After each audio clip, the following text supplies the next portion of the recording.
সিকান্দার এক সাহসী যোদ্ধার গল্প।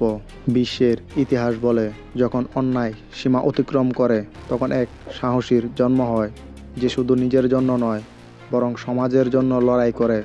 সে নিজের পরিচয় দেয় না তার নামে, বরং তার কর্মে।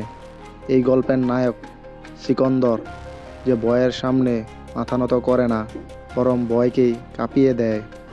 শহরে দুই ধরনের মানুষ থাকে, একদল যারা ভয় পায়, অন্য দল যারা ভয়ের মুখোমুখি হয়।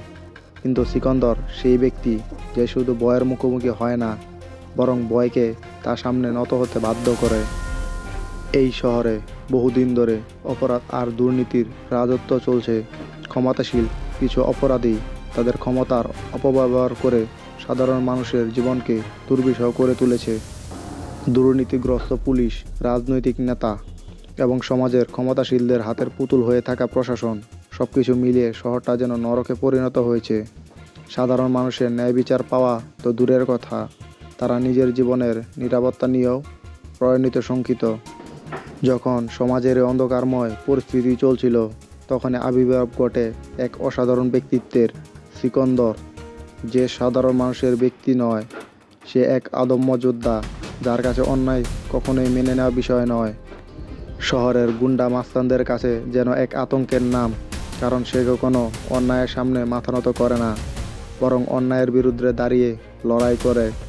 লোকমুখে শোনা যায় বহু শত্রু তার বিরুদ্ধে ষড়যন্ত্র করছে, তার জীবন নেওয়ার চেষ্টা করছে, কিন্তু সে জানিয়ে দেয়, শুধু আমার পেছনে পড়ে থাকা যথেষ্ট নয়, একবার যদি আমি ফিরে তাকাই তাহলে পুরো পরিস্থিতি বদলে যাবে।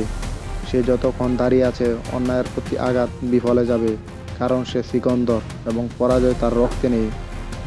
তার যাত্রা শুধু ব্যক্তিগত প্রতিশোধ নয়, বরং সমাজের জন্য এক মহৎ লড়াই। প্রতিটি দৃশ্য তার সাহস, বিচক্ষণতা ও অন্যায়ের বিরুদ্ধে আপোষহীন মনোভাব ফুটে ওঠে। চলচ্চিত্রের একের পর এক সিকন্দর এমন সংলাপ বলে, যা সাহস ও শক্তির প্রতীক হয়ে ওঠে। যখন সমাজের দুর্নীতিগ্রস্ত মানুষ তাকে দমিয়ে দিতে চায়, সে জানিয়ে দেয়, আমি সিকন্দর, আমি হারি না।